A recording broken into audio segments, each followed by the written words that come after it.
Hello there, my name is Jessie Hinton. I'm a part of Group 8 for the presentation, and my piece is going to be the legislative branch, but not the whole entire branch. I mostly will be talking about the House of Representatives, which is actually something we've been doing a lot of discussion lately in class with our discussions, our homework assignments, our reading, our videos, lectures, all of it. So, actually from the very beginning in the textbook, it seems that we've actually been talking about the Congress this whole time, but, just until now, having to focus more on the subject, I'm realizing how much we really have talked about it, and it's pretty important. So with the legislative branch, of course, there's two different parts. My part, the House of Representatives, is the lower part. And the responsibilities are creating laws, passing bills through the majority, because there's different committees, and there's Speaker of the House. So of course, amongst all those individuals, they have to come to an agreement before passing it on. Federally and state government empowered. So the whole nation is covered, as well as individual states with the House of Representatives. Some interesting facts that I was learning about the House of Representatives is that you actually don't need an education, and that's thanks to the Constitution. The Constitution did not indicate that you needed to have an education to be a House of Representative. You simply must be 25 years of age. You must be a citizen of the U.S. for at least 7 years. There are 435 members amongst the whole United States that get dispersed according to their population. They are the only ones that can initiate tax laws and spending bills. For instance, our recent stimulus package, you can think them as initiating.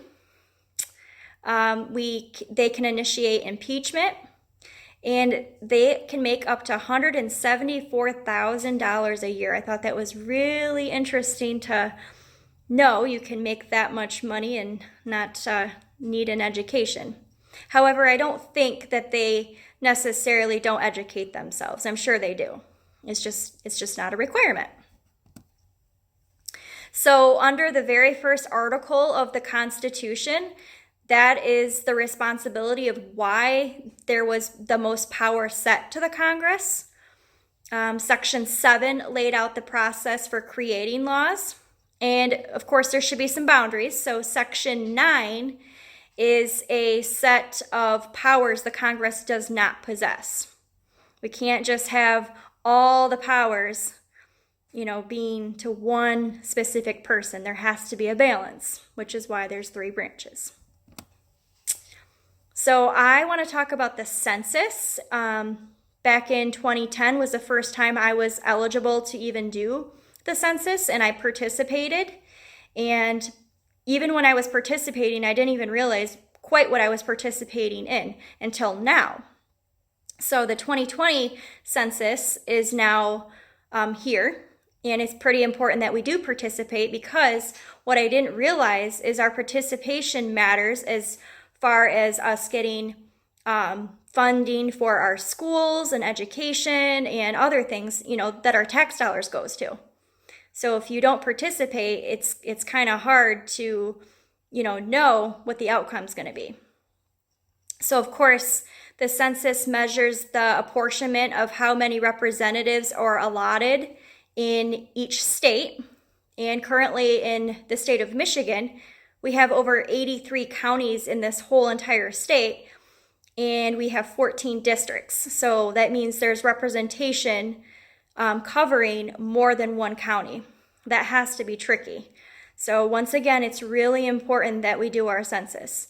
A lot of people steer away from doing the census because they feel like it's violating, or maybe they're afraid that the FBI is going to come after them, or for whatever reason.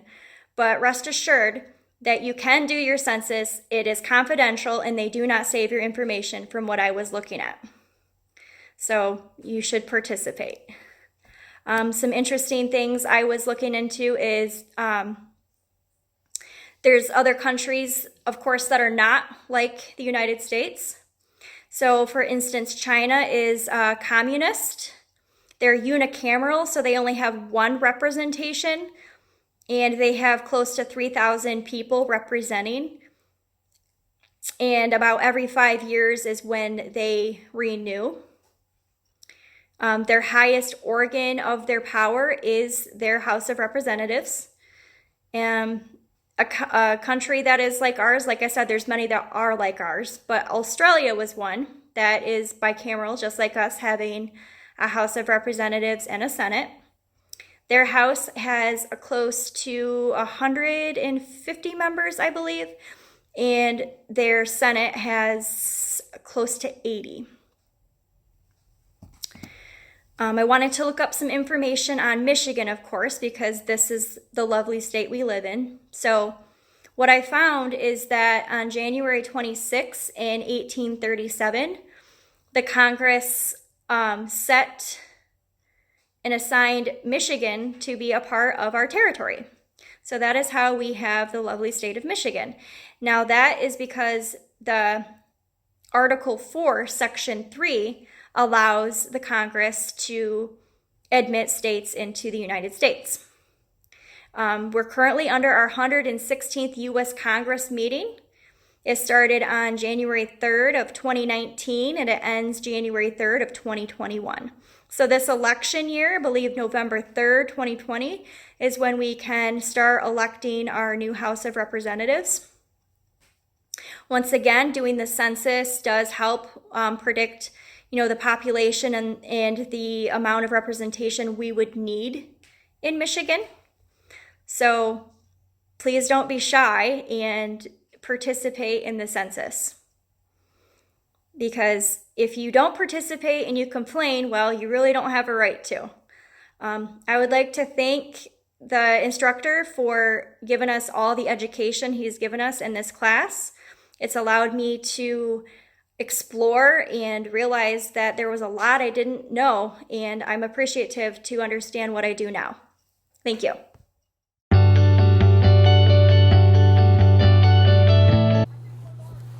Hi everyone, this is Jared here. I'm here to do my video on our group project for the branches of the government. I was chosen to do the legislative branch, but only given to talk about the Senate, so I will be doing that.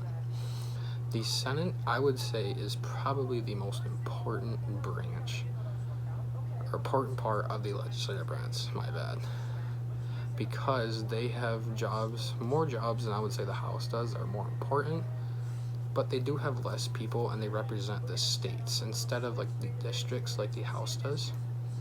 But they are the higher level of the House, I would say. They have 100 elected officials, so each state has 2 elected officials per. It can be either men or women, just depends on who they elect. And they, like I said, they represent their state and not like a district like the House does. You don't need any educational requirements, even though it's probably best to have it, because I say most of the Senate has either a master's or a PhD in law. So it's probably best, but you don't actually need it. But if you become a senator, your average salary will become $174,000 on average. Also depends on the job you have. If you're lower level, you might make less than this. If you're high level, you might make more than this. Requirements for a senator: you must be at least 30 years old, must be a U.S. citizen for 9 years, and you must be a resident of the state you are representing. So say you're representing Michigan, you must live in Michigan to represent them. You can't live in, let's say, in Ohio, Indiana, or any other state like that. The jobs of the Senate, these are some very important jobs that they deal with a lot, some not really as much. One that doesn't come up as much is probably can create or reject treaties. As say they don't usually need to do that, but if it does come up, that is their job. So they can either create a treaty with a country that say they've been battling with, or if they create a treaty, the other country creates a treaty, they can reject it. Just depends. Their most important job, I would say, is confirming or rejecting presidential appointments to the office. That'll include the cabinet, other officials of the executive branch, federal judges, Supreme Court justices, and ambassadors. Your job is to create appointments for the president with these people, or president with just the Senate alone. And they can also try a government official who commits a crime against the U.S. So say a government official does a horrible crime against the government, and say they try to assassinate the president, or they do something illegal and make a law pass that shouldn't be, and they just do something illegal that hurts the government. The Senate can try them and give them their punishment instead of, say, the Supreme Court. The 17th Amendment of the Constitution directly states for the Senate: the Senate shall be composed of 2 senators from each state, which we discussed earlier. States only get 2. The current senators can elect the new upcoming senators with 1 vote per person. So if it is election day, the senators that are not being re-elected or getting new elected, they will vote for the senators that are getting elected or re-elected with 1 vote per person. If a vacant spot is available in the Senate, the executive authority of such state shall issue writs of election to fill such vacancies. So if there's a spot available for any particular reason, the executive authority of such state can writ an election to fill the vacancy. If just for any reason there's no senator that can fill it in. Article 3 of the Constitution is another that's directly for the Senate.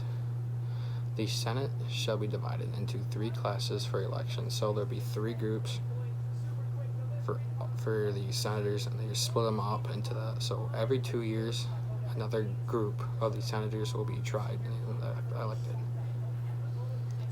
So, and you have 6 years on your term. So once your term is up, you'll be reelected for your 2nd year, and you can have another full term. Important people of the Senate. I would say probably one of the most important is the President of the Senate. He presides over the Senate only on ceremonial occasions, and when a tie-breaking vote may be needed, he is the one that can be responsible for that. But he's also important, but I would say a really important one is the majority or minority leader of the parties in the Senate. They serve as a spokesperson for their party, so they do all the talking for their party. Whoever has the most party representatives in the Senate is the majority in the Senate. So, if, say, the Republicans have more people in the Senate than the Democrats, then the majority leader is the Republicans, and the minority will be the Democrats, I say. Now, the same thing happens with what we call the majority-minority whip. They will gather votes on major issues. If there is an issue going around, they are the ones that gather the votes on their parties. And also, if there is no leader that can speak upon their party, they will fill that vacancy. So if, say, the majority leader, which is the Republican Party, he cannot be there, say, with all the sickness going around, he got sick, he can't speak, he will be the one that will speak in front of everyone. And the minority can do the same thing. It all just depends on whose party has more people in it. But that's mostly it for the Senate. But I would say the Senate is probably the most important of the legislative branch. They have a lot of important jobs, more than the House.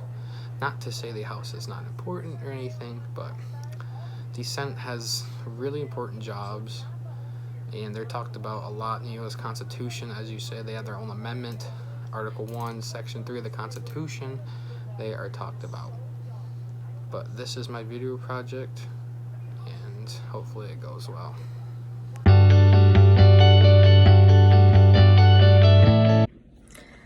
Hello, I am Jaimee McQueen. I am group leader of group number 8. we decided to do the branches of government for our topic. And I have the judicial branch. The judicial branch is the branch that interprets and applies laws of the nation. It deals with the court system and the Supreme Court and all that fun stuff. So, from the beginning, it really seemed that the judicial branch was I guess you'd say, backseat rider compared to the rest of the branches. At the Constitutional Convention, the Article 3 of the Constitution was created, and that states that the judicial power of the United States shall be vested in one Supreme Court, and in such inferior courts as the Congress may from time to time ordain and establish. Now, the framers really failed to specify how the judicial branch would be organized and really left it to Congress to deal with. And years later, during the Judiciary Act of 1789, is when the judicial branch really started to develop and take shape. They established a federal court in each state, and at this point, the court system held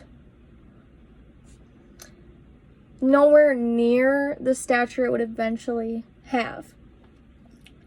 And during the Judiciary Act of 1789, it actually set up the federal court system and set guidelines for the operation of the U.S. Supreme Court. At the time, they only had one Chief Justice and 5 Associate Justices, meaning the judges of the Supreme Court. And the first Congress passed the act to flesh out the nature and the organization of the court system to make it easier, I guess you would say. And in today's time, the Office of Solicitor General represents the President of the Supreme Court. So that really formed a good cushion for us in today's time. The act determined that the Supreme Court can review and reverse actions, meaning if they're in conflict with the Constitution, something needs to happen. Since 1869, the number of Supreme Court justices has really been left up to Congress. There has been as few as 6, and in today's time, there is 9. 1 Chief Justice and 8 Associate Justices. As I said before, justices, they're judges for the Supreme Court. These judges can only be removed through impeachment by the House of Representatives or conviction of the Senate. If you do something and the Senate doesn't agree with it, they can boot you. They can impeach you. And anyone can really be a justice as long as the Senate approves of it. However, you have to be 30 years of age. These justices serve until their death or retirement, or, as I said, if the Senate convicts them of something that they did and that they weren't happy with, and they get impeached from the office. The two levels of the legal system also can be referred to as the federalism system. I believe that was referred to in our book, Scott Abernathy's book. It's 2 levels, the nation and states. The cases get divided into criminal and civil types to determine who will have the jurisdiction, whether that's the state court system or the federal court system. However, state courts often handle the majority of cases in the United States. there's a modern court system chart that was put in our Scott Abernathy book, and it goes by levels. The first level is the Supreme Court, and from there it gets broken down into 2 separate levels, federal and state. And these have branches to them too. The Federal Court of Appeals, and then it goes down to the federal district courts. And on the state side, we have the state Supreme Courts, lower state courts, and then special courts as like in family court, etc. When it comes to Michigan, we actually have a court system like kind of in the shape of a pyramid. The cases begin at local courts. Local courts, they're the basic cases that a court system deals with, local courts. Often they end with a solution there at local court. They often do not move up the ladder into a higher court system. The next, after local courts, is the Court of Appeals. And even fewer go there, and then even fewer go to the next level, which would be the Michigan Supreme Court. Local courts, as I was stating before, these could be anywhere from like a circuit court, probate court, district court, whatever the case. Michigan Supreme Court is actually considered Michigan's court of last resort. So going there is not something you want to do, because it probably means what you did is not very good. We have, in Michigan, we have 7 justices, including 1 chief justice. We actually elect these justices on a nonpartisan ballot for 8-year terms. They get elected by like political parties. Every 2 years, a justice member gets elected to serve as chief justice. So there's not always just one chief justice for Michigan Supreme Court. To compare to other countries, Afghanistan actually has a Supreme Court and House of the People that would represent our Supreme Court and our House of Representatives. Their Supreme Court consists of 9 judges, and they serve non-renewable 10-year terms. So they get appointed by the president of Afghanistan with the help of the House of the People, which is like our House of Representatives. And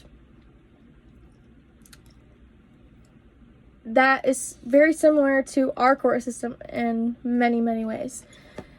And so that is to wrap up my portion of my group's video.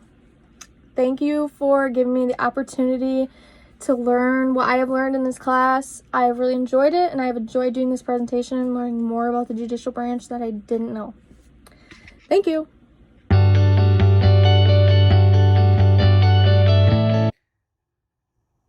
Hello, my name is Brandi, and I'll be talking to you about the executive branch. I'm in Group 8. I'm going to talk to you about its background, who's in it, salary, compare, talk to you about a couple who's in today's world, and a few fun facts. All societies are established under some form of power or government. I always thought that the president was the most powerful, most important thing in the government.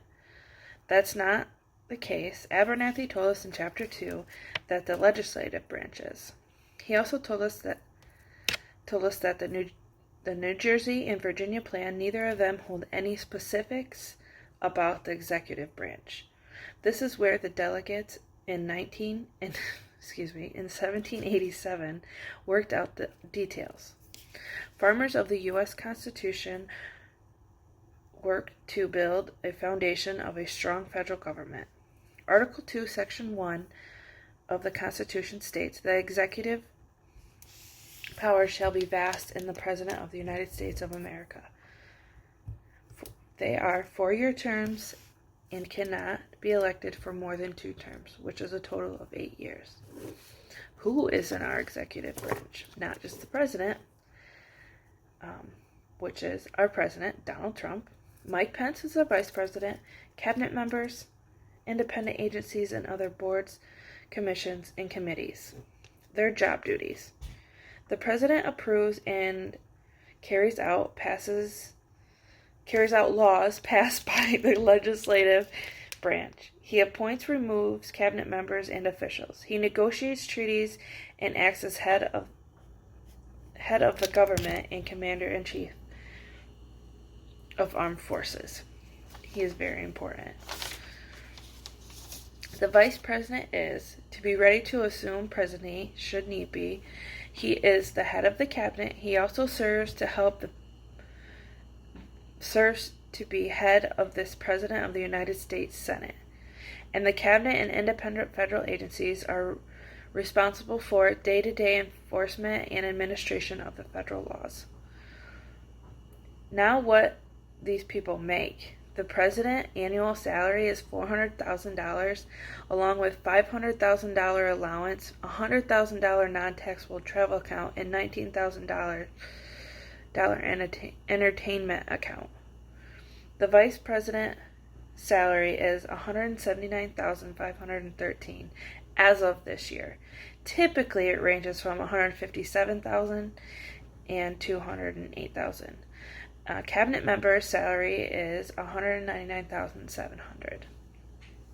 Compared to around the world, our government to everybody else's. The executive branch is our president, which we can elect and vote, and it's within the people's power to remove him. Compared to a monarchy, the family stays in power, but really don't have any power since it has constitution in place, like the United Kingdom. Where a dictatorship has full power, like China. Five main types of government around the world are monarchy, dictatorship, democracy, republic, and communism. Monarchy is a government ruled by a king or queen who inherits their position from their family, which is involved, called the royal family, where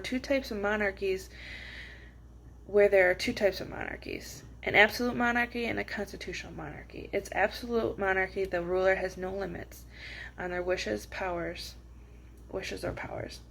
In a dictatorship, the government or a social situation where one person makes all the rules and decisions without any form of anyone else. Dictatorship implies absolute power. One person who takes control of political situation, a family, a classroom, or even camping expedition. Democracy is a government in which the supreme power is vested in the people and exercised by them directly or indirectly throughout the system of representation, usually involving periodically held free elections, which is the United States. Communism is a system of the government in which the state plans to control the economy and a single, often authorial party holds power. State controls are imposed with the elimination of power, ownership, property, or capital while claiming to make progress towards higher social order in which all goods are equally shared by the people. And I have some fun facts. Maybe. No. And today we have, in China, the current president of China is Xi Jinping.